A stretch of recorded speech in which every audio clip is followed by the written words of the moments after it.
हमारे चैनल में खुश आमदीद। चलें शुरू करते हैं आज की कहानी। मेरा नाम ज़ैनब है। ये नाम मेरे अब्बा को बहुत ज़्यादा पसंद था और उन्होंने ही अपनी मर्जी से मेरा नाम रखा था। अम्मी कहा करती थी इस वक्त मैं इस दुनिया में आई भी नहीं थी। इस वक्त ही मेरे अब्बा ने सोचा था कि वो अपनी बेटी का नाम ज़ैनब रखेंगे। जब मैं उनकी ज़िंदगी में आई थी मेरे पापा तो मुझे ज़ैनब नाम से ही पुकारते थे, लेकिन बाकी रिश्तेदार प्यार से मुझे ज़ेबो कहते थे। मैं अपने वालिदैन की एक ही लाडली बेटी थी, इसलिए इन दोनों की हर चीज़ पर सिर्फ मेरा ही हक है। ना सिर्फ इन दोनों की मोहब्बत पर बल्कि इनकी बाकी चीज़ों पर भी मेरा ही हक था। यही वजह थी कि सब रिश्तेदारों की नज़र मुझ पर थी। ख़ानदान में बहुत सारे लोग मेरा रिश्ता लेना चाहते थे। इसकी वजह ये थी कि मैं अपने वालिदैन की इकलौती बेटी थी और मेरे अब्बा की जितनी भी जायदाद थी वो सारी मेरी ही थी। और इसी वजह से बचपन से ही मेरे बहुत रिश्ते आया करते थे। मेरी पुप्पो ने तो बचपन में एक दफ़ा ज़बरदस्ती मेरी उंगली में अंगूठी पहना दी थी और अम्मा अब्बा से कहा था कि आज से मैं इनकी बेटी हूँ, लेकिन अम्मा उन्होंने फ़ौरन मेरे हाथ से निकाल दी और वापस कर दी और यही कहा कि अभी इनकी बेटी बहुत छोटी है, जब वो बड़ी होगी तो इसके बाद इस बात का फैसला होगा कि आखिर इसकी शादी कहाँ करनी है। मेरे बाबा का कहना था कि वो इस तरह से कोई रिश्ता नहीं करना चाहते। बड़े होने के बाद अगर बच्चे रिश्ते पर राज़ी ना हो तो इस तरह से जो पहले की रिश्तेदारी होती है वो भी ख़राब हो जाती है। और इनका कहना था कि वो अपनी बेटी पर कोई भी चीज़ ज़बरदस्ती मुसल्लत नहीं करेंगे, यहाँ तक कि कोई भी रिश्ता भी नहीं। जहाँ पर मेरी रजामंदी होगी वहीं मेरी शादी करेंगे। इसीलिए उन्होंने बचपन में मेरा कोई रिश्ता नहीं किया था, लेकिन सब लोगों ने इस बात की बहुत कोशिश की थी कि मेरा उनके घर रिश्ता हो जाए, लेकिन ऐसा नहीं हो पाया था। वक्त इसी तरह से गुजर रहा था। मैं लाड प्यार में बड़ी हुई थी। मुझे किसी की डांट की आदत थी और ना ही मैं किसी की बात सुनने की। मेरी अम्मी और अब्बू दोनों ने आज तक मुझे कभी नहीं डांटा था और ना ही मैंने कभी कोई ऐसी हरकत की थी। जितना वो मुझे लाड प्यार दिया करते थे मैंने भी कभी इस चीज़ का नाजायज़ फ़ायदा नहीं उठाया था। उन्हें कभी किसी चीज़ पर शर्मिंदा नहीं होने दिया था। जिस तरह मेरी हर खुशी उनके लिए अहम थी और वो मेरे लिए हर चीज़ करने के लिए तैयार हो जाते थे, इसी तरह मेरे अम्मा अब्बा की खुशी और उनकी बात मानना ये मेरे लिए बहुत ज़रूरी था। उनकी हर बात को मानना मैं अपने ऊपर फ़र्ज समझती थी, क्योंकि मेरा मानना यही होता था कि अगर कोई आपसे बेइंतहा मोहब्बत करता है तो बदले में आपका भी उतना ही फ़र्ज़ बनता है कि आप इस इंसान की हर बात को मानें। और यहाँ तो बात मेरे वालिदैन की थी। वालिदैन की बात तो वैसे भी नहीं टालनी चाहिए। ऐसे में इतनी मोहब्बत करने वाले अम्मी अबू की कोई भी बात मैं कैसे टाल सकती थी, ये जानते हुए भी कि वो जो कुछ भी करते हैं मेरी भलाई के लिए और मेरी खुशी के लिए ही करते थे। हमारे घर में किसी चीज़ की कोई कमी नहीं थी। मेरे अब्बा की 3 दुकानें थीं। एक दुकान वो खुद चलाते थे, जबकि 2 दुकानें उन्होंने किराए पर दे रखी थी, जिससे हमारी ज़रूरत की सारी चीज़ें आ जाती थी और हर ज़रूरत पूरी होती थी। इसके अलावा मेरे अब्बा जो कमाते थे वो अलग से होता था और मेरी अम्मी फजूल खर्च औरत नहीं थी। यही वजह थी कि मेरे अब्बा ने इतना कुछ बना लिया था। जिस वक्त उनकी शादी हुई थी तो इनके हिस्से में सिर्फ एक ही दुकान आई थी, लेकिन मेरी अम्मा की समझदारी और उनकी अक्लमंदी की वजह से मेरे अब्बा ने 2 दुकानें और ख़रीद लीं, जबकि मेरे चाचा इनके पास एक एक ही दुकान थी। मेरे चाचा ने तो अपनी बीवी के कहने पर वो भी बेच डाली थी और अब वो किसी और की दुकान पर चंद हज़ार की नौकरी कर रहे थे। मेरे बाबा से जितना हो सकता था वो अपने भाई की मदद करते थे, लेकिन मेरे बाबा का हमेशा यही कहना होता था कि अगर उन्होंने अपने भाई की ज़्यादा मदद की या उसे खुद से पैसे देना शुरू कर दिए तो जो थोड़ा बहुत काम वो कर रहा है ये भी करना छोड़ देगा। और मेरे बाबा नहीं चाहते थे कि उन्हें इस तरह से घर बैठने की आदत पड़े और फिर वो इस तरह से अपनी जिम्मेदारियों से पीछे हट जाएं। बहुत मुश्किल से उन्होंने अपनी जिम्मेदारियां संभाली थी। ऐसे में अगर ऐसे करने से और ज़्यादा अब्बा इनकी मदद करते तो उन्होंने फिर से इन्हीं आदतों पर आ जाना था जो आज उन्होंने बहुत मुश्किल से छोड़ी थी, या यूँ कहा जाए कि बहुत मुश्किल से उनसे छुड़वाई गई थी। मेरे ताया बड़े थे, लेकिन उन्होंने कभी भी बड़े होने का फ़र्ज़ नहीं निभाया था। मेरे बाबा ही हमेशा अपने सब बहन भाइयों का ख्याल रखते थे, जितना हो सकता था उनकी माली मदद भी करते थे। मेरी पुप्पी तो आए दिन हमारे घर मौजूद होती थी। जो भी चीज़ ख़त्म हो जाती उन्होंने यहीं से लेकर जानी होती थी। अब्बा ने भी कभी इस बात पर कोई एतराज़ नहीं किया था, बल्कि उनका ये मानना होता था कि बेटियों का भी घर पर हक होता है। ये नहीं कि जब तक उनके वालिदैन जिंदा रहे तब तक ही उनका मैका कायम रहता है, बल्कि उनका कहना होता था कि भाई भी तो बाप की जगह होते हैं। ऐसे में अगर बहनें अपने भाइयों से नहीं मांगेंगी तो फिर किससे जाकर मांगेंगी। और जितना मेरा इस घर पर हक था, अम्मा को लगता था कि उतना ही मेरी पुप्पो का भी इस घर पर हक है, क्योंकि वो मेरे अब्बा की बहन थी। जिंदगी इसी तरह से गुजर रही थी। मेरा अपने रिश्तेदारों के घर ज्यादा आना जाना नहीं होता था। मैं अपनी पढ़ाई पर ध्यान देती थी। सब के सब रिश्तेदारों का हमारे घर आना जाना होता था, क्योंकि मेरे अब्बू ने कभी भी अपने घर के दरवाजे किसी के लिए बंद नहीं किए थे। और फिर गुजरते वक्त के साथ मैं बड़ी हो रही थी। मेरे अब्बा ने सोचा हुआ था कि वो बहुत जल्दी मेरी शादी नहीं करेंगे।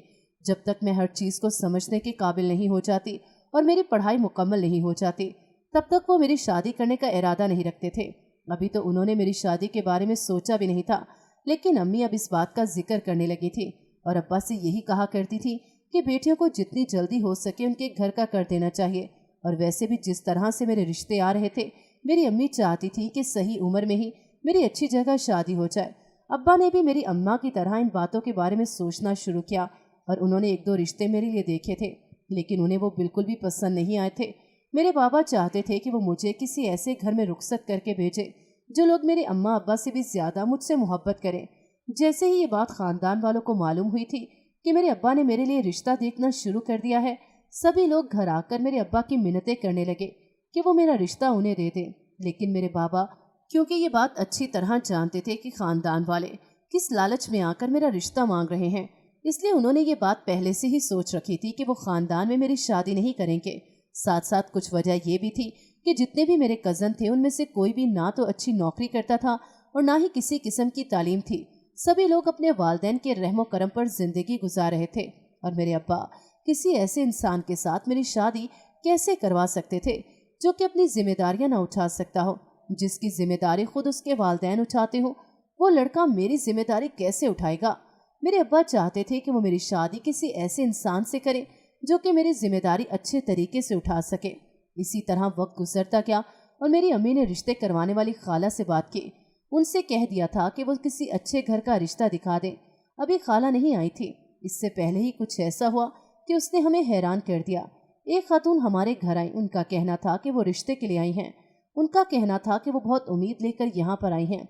उन्होंने अपने बेटे के बारे में बताया कि वो उनका इकलौता बेटा है और वो अपने इकलौते बेटे के लिए मेरा रिश्ता चाहती हैं। मेरे बाबा ने सोचने के लिए वक्त मांगा।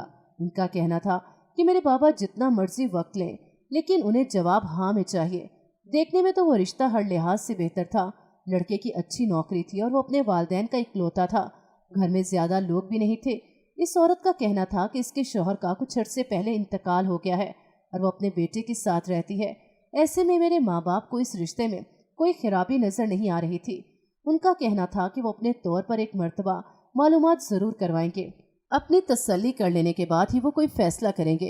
इस वाक़े को 2 ही दिन गुजरे थे कि वो औरत तीसरे दिन दोबारा हमारे घर आ पहुंची। उसका कहना था कि वो आज तो मेरे अब्बा से हाँ करवा कर ही जाएगी। जब मेरे अब्बा ने कहा कि वो सोचकर खुद ही जवाब दे देंगे, तो इस सूरत में उस औरत ने मिन्नतें करनी शुरू कर दी। उसका कहना था कि मैंने बहुत पसंद हूँ, ऐसे में वो खाली हाथ नहीं जाना चाहती। मेरे बाबा को कुछ समझ नहीं आ रहा था कि आखिर ये क्या हो रहा है। इस औरत ने और मिन्नतें करना शुरू कर दी, झोलियाँ फैलाना शुरू कर दी और अब्बा से ये कहने लगी कि वो मुझे उनकी झोली में डाल दें। उसने मेरे अब्बा को यकीन दिलाया था कि वो और उसका बेटा मुझे बेहद खुश रखेंगे। इस औरत का कहना है कि वो जानती है कि मेरे वालिदैन ने मुझे किस लाड प्यार और मोहब्बत से पाला है। उसका कहना था कि वो भी मुझे इसी लाड प्यार से अपने घर में रखेगी, कभी भी उन्हें शिकायत का मौका नहीं मिलेगा। मेरे अब्बा सोचने पर मजबूर हो गए थे। मेरी अम्मी ने कहा कि मेरे अब्बू को हाँ कर देनी चाहिए, क्योंकि अगर कोई इंसान अपनी मोहब्बत से कुछ मांग रहा हो तो अम्मी का कहना था कि उसे दे देना चाहिए। लेकिन यहाँ पर बात किसी चीज़ की नहीं थी, यहाँ पर बात एक इंसान की थी, मेरी बात थी, क्योंकि मैं अपने अब्बा की बहुत अजीज़ थी। ऐसे में वो जल्दबाजी में कोई ऐसा फैसला नहीं करना चाहते थे जो आगे जाकर मेरे लिए मुश्किलात खड़ी करता। और फिर मेरे बाबा ने कुछ सोचते हुए इस रिश्ते के लिए हाँ कर दी। मुझे भी अपने अम्मी अब्बू का हर फैसला मंजूर था, क्योंकि मैं अच्छी तरह से जानती थी कि वो मेरे लिए कभी भी किसी गलत चीज़ का इंतखाब नहीं करेंगे। जैसे ही मेरे अम्मी अब्बू ने रिश्ते के लिए हाँ की, इस औरत की खुशी का कोई ठिकाना नहीं था। उसने बहुत मोहब्बत से मुझे गले लगाया और उसी दिन मुझे अंगूठी पहना कर चली गई। साथ ही साथ उसका ये भी कहना था कि उन्हें कोई लंबी चौड़ी तारीख नहीं रखनी और ना ही कोई लंबी चौड़ी मंगनी रखनी है। उसका कहना था कि वो कुछ ही दिनों में आकर शादी की तारीख ले जाएंगे। मेरे अब्बू ने हाँ तो कर दी थी, लेकिन थोड़े से परेशान थे। ये सोच रहे थे कि कहीं उन्होंने जल्दबाजी तो नहीं कर दी। लेकिन अम्मा ने उन्हें समझाया था जो मेरे नसीब में होगा मुझे मिल जाएगा। ऐसे में उनको ज़्यादा फिक्र करने और परेशान होने की ज़रूरत नहीं। इतनी खामोशी से कैसे ये बात यहीं पर ख़त्म हो जाती, मेरे अब्बा के हाँ करने की देर थी कि ये बात पूरे खानदान में फैल गई थी। मेरे पापा ने मेरा रिश्ता कर दिया। बहुत सारे लोग इस बात को सुनकर नाराज हो गए थे। पूरे खानदान में भी बहुत सारे लोगों को अब्बा ने यही कहा था कि वो सोच कर बताएंगे। और जब मेरी मंगनी हो चुकी थी और मेरा रिश्ता कहीं और से तय पा गया था, शादी की तारीख भी तय हो गई थी और मेरी शादी की तैयारियां चल रही थी, मेरे अब्बा ने तो अपने सारे खानदान वालों को शादी पर बुलाया था। सब लोग नाराज थे, इसीलिए उन्होंने शादी में शिरकत नहीं की थी। लेकिन कुछ लोगों ने इस बात को नज़रअंदाज कर दिया था, ये सोचकर कि जो होना था वो हो गया है, अब किसी भी नाराज़गी का या फिर किसी भी चीज़ को कोई फ़ायदा नहीं है। और फिर वो लोग शादी में शिरकत के लिए गए। इस तरह थोड़े ही दिनों में मैं शादी करके रुखसत होकर अपने ससुराल आ गई थी। मैं इतनी जल्दी अपना घर छोड़कर नहीं जाना चाहती थी, लेकिन अम्मी अब्बू की खुशियाँ अहम थी, तो मैंने उनकी खुशी की खातिर इस फैसले को कबूल कर लिया था और शादी कर ली थी। मैं शादी करके इस घर में आ गई थी। मेरा शौहर तो शादी के अगले दिन से ही काम पर जाने लगा, जबकि मैं उसे रोकने की कोशिश करती थी, लेकिन वो मेरी बात को अनसुना कर देता। और एक बात जो मुझे शदीद परेशान और हैरान कर रही थी, मेरे शौहर ने एक बार भी मुझसे बात नहीं की थी और ना ही वो कमरे में आया था। अपनी माँ के पास बैठता, चंद बातें करता और वहीं से अपने काम पर चला जाता था। रात को भी जाने किस वक्त घर वापस आता था और घर के किसी दूसरे कमरे में जाकर सो जाता। सुबह मेरे उठने से पहले ही वो चला जाया करता था। मैं बहुत कोशिश करती थी कि मैं उसके जाने से पहले जाग जाऊं, लेकिन आज तक कभी भी मैं उसके जाने से पहले जाग नहीं पाई थी। मुझे समझ नहीं आता कि मेरी नींद इतनी गहरी कैसे हो गई। अपने घर में तो जरा सी आहट पर मैं जाग जाया करती थी, लेकिन यहाँ पर लाख कोशिशों के बावजूद भी सुबह जल्दी मेरी आंख न खुलती। इसके अलावा भी मुझे ऐसा लगता था कि इस घर में कुछ अजीब है। और दूसरी तरफ मेरी सास का रवैया बहुत ही अच्छा था। वो मेरी अम्मी की तरह ही मेरा ख्याल रखती थी और बहुत प्यार से मुझे रखती। 2 दिन ऐसे ही गुजरे थे जब तीसरे दिन मेरी सास ने मेरी अलमारी से एक बहुत ही खूबसूरत जोड़ा निकाला और मुझे दिया। उसका कहना था कि मैं इसे पहनकर जल्दी से तैयार हो जाऊं। उन्होंने मुझे अपने साथ कहीं लेकर जाना है। मैं उनकी बात मानते हुए फौरन से तैयार होकर आ गई और वो मुझे अपने साथ हमसायों के घर में लाद पर ले गई। मैं वहाँ पर बैठी हुई थी जब अचानक से मैंने देखा कि मेरी सास वहाँ कहीं भी मौजूद नहीं थी। काफ़ी देर इसी तरह गुजरी। फिर मैं इन लोगों से इजाज़त लेती अपने घर वापस आ गई, क्योंकि घर साथ ही था, इसलिए मुझे ज़्यादा परेशानी नहीं हुई। लेकिन घर आकर जब मैंने देखा तो मैं हैरान रह गई कि मेरी सास मेरी शादी का जोड़ा पहनकर बैठी हुई थी। इसके चेहरे पर मट्टी लगी थी। पहले दिन तो मैंने इस बात को नज़रअंदाज कर दिया और उसके बाद अब ऐसा रोज़ होने लगा था कि मेरी सास रोज़ाना ही मुझे हमसायों के घर मिलाद पर भेज देती और जब मैं वापस आती तो मेरी शादी का जोड़ा पहन कर बैठी होती। उनके चेहरे पर मट्टी लगी होती थी, लेकिन मैं जब भी उनसे कुछ पूछती वो बिना किसी बात का जवाब दिए अपने कमरे में चली जाती और दरवाज़ा अंदर से बंद कर लेती। साथ ही साथ मुझे ऐसे लगता कि मेरे कमरे में कोई मौजूद है, लेकिन वहाँ तो मैं अकेली होती थी। मेरी तो कुछ समझ में नहीं आ रहा था कि ये सब कुछ क्या हो रहा है। एक तरफ मेरा शौहर था कि मुझसे कोई बात नहीं करता था और दूसरी तरफ मेरी सास। इनका इस किस्म का रवैया मेरी समझ से बाहर था। मैं ये बात अम्मी अब्बू को भी नहीं बता सकती थी। अगर उन्हें बता देती तो वो इस बात पर बहुत ज़्यादा परेशान हो जाते। शादी को दिन ही कितने हुए थे कि उन्हें परेशान कर देती। अभी तो मुझे रुखसत करके बहुत मुतमईन और पुरसकून थे और ऐसे में कोई भी बात करके उन्हें परेशान नहीं करना चाहती थी, इसलिए खामोश रही, ये सोच कर कि अब जो भी मामलात होंगे वो सारे मुझे खुद ही संभालने होंगे। मैंने 1-2 बार अपनी सास से इस बारे में बात करने की कोशिश की, लेकिन वो मेरी किसी बात का कोई जवाब नहीं देती थी। उन्होंने बस इतना ही कहा था कि वो जो कुछ मुझे करने के लिए कहती हैं मुझे वही करना है और कुछ नहीं करना। वो मुझे मिलाद पर जाने का कह देती, मगर मैं किसी भी मिलाद पर जाना नहीं चाहती थी। मैं इस हकीकत को जानना चाहती थी कि आखिर इसके पीछे क्या माजरा है। मैं जानना चाहती थी कि आखिर वो इस तरह से क्यों कर रही हैं, मगर मेरे इनकार करने का कोई फ़ायदा नहीं हुआ था। अगले दिन उन्होंने दोबारा से मुझे ज़बरदस्ती हमसायों के घर भेज दिया। मुझे मजबूरन उनकी बात मानते हुए जाना पड़ा था कि एक दिन इसी तरह मैंने कुछ सोचते हुए अपनी अलमारी को ताला लगा दिया। ये सोचकर मेरी शादी का जोड़ा तो मेरी अलमारी में ही पड़ा है, जब मैं अलमारी को ही ताला लगा दूंगी तो मेरी सास कैसे इस जोड़े को पहनेगी। ये सोचते हुए मैंने अलमारी को ताला लगा दिया और अपनी सास के कहने पर हमसायों के घर मिलाद पर चले गए। लेकिन जब मैं वापस आई तो हैरान रह गई, क्योंकि सास तो सहन में बैठकर कुछ कर रही थी। उन्होंने मेरे सारे कपड़े जला दिए थे और बाकी जो बचे थे वो भी अब एक एक करके जला रही थी। मुझे ऐसा लग रहा था जैसे वो औरत कोई नफ्सियाती है, इसलिए ये सब कुछ कर रही है। इस वक्त मेरी सास कुछ और ही लग रही थी। जब मैंने उसकी आंखों में देखा तो खौफ से मैंने सर झुका दिया और अपने कमरे में भाग गई। दरवाज़ा अंदर से बंद कर लिया। मैंने फ़ौरन अपने घर अपनी माँ को फ़ोन किया था, क्योंकि अब सारे मामलात मेरी समझ से बिल्कुल बाहर थे और जो कुछ मैंने आज देखा था उसे देखने के बाद मैं मजीद चुप नहीं रह सकती थी। इससे पहले कि कोई और बड़ा नुकसान होता, मुझे अपनी माँ बाप को सारी सच्चाई बतानी थी। मैंने अम्मी को फ़ोन करके यहाँ आने का कहा और फिर रात तक मेरे अम्मा अब्बा दोनों यहाँ पर मौजूद थे।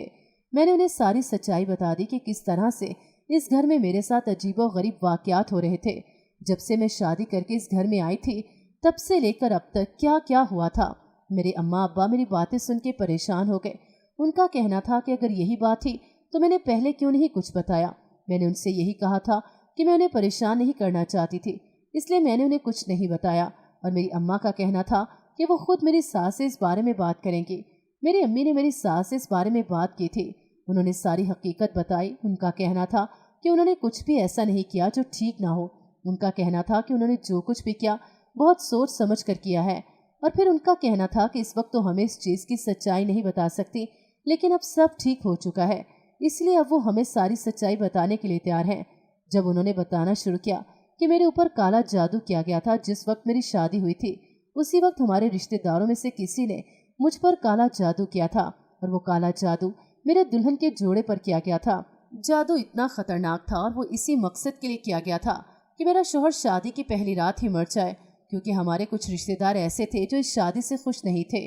और फिर उनका ये इरादा था कि अगर मेरा शौहर शादी की पहली रात मर जाएगा तो ऐसे में मैं अपने घर वापस आ जाऊंगी, फिर कोई मुझसे शादी करने के लिए तैयार नहीं होगा।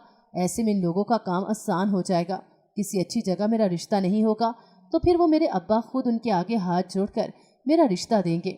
इसीलिए उन्होंने शादी से एक दिन पहले ही मेरे दुल्हन के लिबास पर काला जादू किया था।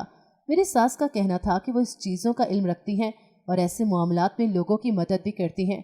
इसलिए जब उसने मुझे सबके सामने सजे संवरे रूप में देखा था, उसी वक्त वो समझ गई थी कि मेरे कपड़ों पर जादू किया गया है। जिस वक्त उन्होंने पहली नज़र मुझे देखा था दुल्हन के सजे सुर्ख जोड़े में, उस वक्त उन्हें मैं नहीं बल्कि उन्हें एक बड़ी डायन नजर आई थी और वो इस वक्त समझ गई थी कि कहीं ना कहीं कुछ ठीक नहीं है। फिर उन्होंने मालूम करवा लिया था कि मेरे ऊपर जादू किया गया है, इसीलिए उन्होंने अब तक मेरे शौहर को मेरे करीब नहीं आने दिया था, क्योंकि अगर वो इस जादू के ख़त्म होने से पहले मेरे पास आ जाता तो वो जिंदा न बचता। मेरी सास का कहना था कि मैं उन्हें बहुत पसंद आई थी, इसीलिए उन्होंने अपने बेटे के लिए मेरा रिश्ता मांगा था। जब मेरे बाबा ने सोचने का वक्त मांगा तो वो डर गई थी कि कहीं वो इनकार न कर दे, इसीलिए उन्होंने मेरे अब्बा के पैरों में गिरकर रिश्ता मांग लिया। उनका कहना था कि वो मेरी खैर ख्वाह हैं, उन्होंने कभी भी मेरा बुरा नहीं चाहा और फिर वो इस जादू को ख़त्म करने के चक्कर में लगी हुई थी। मेरी सास का कहना था कि वो रोज़ मेरा दुल्हन का लिबास इसीलिए पहनती थी कि जो भी मुसीबत आनी थी वो इन पर आए, वो सारी मुसीबतें और बलाएं मुझसे दूर रहें। इसीलिए वो मुझे हमसायों के घर भेज देती ताकि मैं कुछ न देख सकूं। उन्हें डर था कि कहीं मैं डर ना जाऊं, इसीलिए वो मुझे घर से भेज देती थी और मेरे वापस आने पर वो दुल्हन के लिबास में होती थी और उनके चेहरे पर मट्टी लगी होती थी। वो मट्टी इसलिए लगी होती थी कि जो भी जन्नात उन्होंने जादू के ज़रिए से मेरे पीछे लगाए थे वो इसी को परेशान करते थे जिसने इस जोड़े को पहना होता था। इसीलिए मेरी सास मेरी जगह इस जोड़े को पहन लेती थी ताकि वो सारे जन्नात और बुरी बलाएं मुझसे दूर रहें। उनका कहना था कि वो थोड़ा बहुत इल्म रखती थी, ऐसे में उनके लिए ऐसी चीज़ों का मुकाबला करना इतना मुश्किल नहीं था, लेकिन अगर वो सारे जिन्नात मुझ तक पहुँच जाते तो मुझे नुकसान पहुँचा सकते थे। और फिर इसीलिए वो जादू को ख़त्म करने के लिए रोज़ाना ही मेरा लिबास निकाल कर पहनती थी। इस तरह से वो सारी चीज़ें मेरे पीछे आने की बजाय, मुझे परेशान करने की बजाय उन्हें परेशान करती थी और वो ये सब कुछ इतने अरसे से मेरे लिए बर्दाश्त कर रही थी और मैं उनको गलत समझ रही थी। उनका कहना था कि उस दिन मैंने अपनी अलमारी को ताला लगा दिया था। उस दिन इस अमल का आखिरी दिन था। उस दिन उन्होंने मेरे जहेज़ के सारे कपड़े जला दिए थे। इसके बाद इस जादू को ख़त्म किया जा सकता था। फिर उन्होंने मेरी अलमारी के ताले को खुद से खोल दिया था और मेरे सारे वो कपड़े निकाल कर जला दिए थे जो मेरे रिश्तेदारों ने मुझे तोहफे में दिए थे, क्योंकि इन पर जादू किया गया था और ये दुल्हन का लिबास था, इसे भी उन्होंने जला दिया था। उनका कहना था कि अब सब कुछ ठीक हो चुका है, अब कोई भी बुरी चीज़ मेरा पीछा नहीं कर रही और अब उन्होंने इन चीज़ों को जड़ से ख़त्म कर दिया है, कोई मुझ तक नहीं पहुँच सकता। उनका कहना था कि मैं अपनी आगे की ज़िंदगी हंसी खुशी गुजार सकती हूँ। मेरे अम्मा अब्बा ये बात सुनकर जितने परेशान हुए थे, आखिर में ये तसल्ली मिलने पर कि सब कुछ ठीक है, पुरसकून हो गए थे।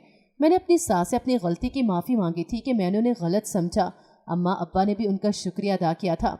उन्होंने ऐसी बुरी चीज़ों को मुझसे दूर रखा और मेरी हिफाजत की थी, मेरा साथ दिया था। इसके बाद से मेरी सास ने मुझे यही कहा कि मैं अपने किसी भी रिश्तेदार के घर नहीं जाऊँगी, क्योंकि वो लोग मेरे खैर ख्वाह नहीं थे। मैं भी इस बात को समझ गई थी कि लोग जो ज़ाहिरी तौर पर जान लुटाने वाले नजर आते हैं, हकीकत में वो आपके खैरख्वाह नहीं होते।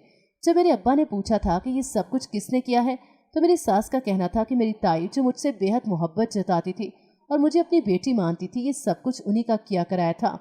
कि वो मेरी खुशियों से जलती थी, वो नहीं चाहती थी कि मैं अपनी ज़िंदगी में खुश रहूं, और इसी हसद और इसी जलन की वजह से उन्होंने ये सब कुछ किया था। साथ साथ में उनका ये भी कहना था कि अगर कोई किसी के लिए बुरा करता है, जो सोचता है, तो वो असल में इस इंसान के साथ बुरा नहीं करता, बल्कि वो कहीं ना कहीं अपने साथ बुरा कर रहा होता है। लेकिन लोगों को इस चीज़ का एहसास नहीं होता, इसलिए ऐसे मामलात को अल्लाह के सुपुर्द कर देना चाहिए, क्योंकि वो बेहतर फैसला करने वाला है कि इंसान के साथ क्या करना है, वो अच्छे तरीके से जानता है। मेरे अम्मा अब्बा ने भी इस बात को यही ख़त्म कर दिया और अपने घर वापस चले गए थे, जबकि मेरी सास ने उनसे वादा किया था उन्हें परेशान होने की ज़रूरत नहीं, जब तक वो मेरे साथ हैं कोई बुरी चीज़ मुझ तक नहीं पहुंचने देंगी। वो लोग मुतमईन होकर चले गए थे और मैं भी पुरसुकून हो गई थी, क्योंकि सब कुछ ठीक हो गया था। वरना जब से मेरी शादी हुई थी, कुछ ना कुछ अजीब मेरे साथ हो रहा था। लेकिन अब वो जादू ख़त्म हो गया था और फिर उस दिन के बाद से मैंने, मेरे शौहर ने, हम दोनों ने अपनी नई ज़िंदगी की शुरुआत की थी। मेरा शौहर अपनी माँ के कमरे में नहीं जाता था, बल्कि वो मेरे पास आया करता था। हम लोग एक दूसरे के साथ एक खुशगवार ज़िंदगी गुजारने लगे। जहाँ मेरी सास मुझसे बहुत मोहब्बत करती थी, वहीं पर मेरा शौहर भी मुझसे बहुत मोहब्बत करता था। और फिर उस दिन एक और राज मुझ पर खुला। मेरे शौहर का कहना था कि मैं सिर्फ उसकी माँ की पसंद नहीं, बल्कि उसकी माँ उसके कहने पर हमारे घर रिश्ता लेकर गई थी। मेरे शौहर ने मुझे हमारे ही रिश्तेदारों की शादी पर देखकर पसंद कर लिया था। उसका कहना था कि मैं उसे इतनी अच्छी लगी थी कि उसने अगले ही दिन अपनी माँ से बात की थी और यही कहा था कि अगर वो शादी करेगा तो मुझसे करेगा, वरना किसी और लड़की से नहीं करेगा। इसलिए मेरी सास हमारे घर रिश्ते के लिए आई थी और मेरे अब्बा को मजबूर कर रही थी अपने बेटे की खुशी के लिए, क्योंकि मेरी सास चाहती थी कि उनके बेटे की खुशी उन्हें मिल जाए। और फिर होता तो वही है जो इंसान की किस्मत में लिखा होता है। मेरे नसीब में जो शख्स लिखा गया था वो भी मुझे मिल गया था और मेरे हिस्से की खुशियाँ भी मुझे मिल गई थीं। नाजरीन, अगर आपको हमारी कहानी अच्छी लगी है तो वीडियो को लाइक करें, शेयर करें और हमारे चैनल को सब्सक्राइब करें। अगली वीडियो तक इजाज़त दें। अल्लाह हाफिज़।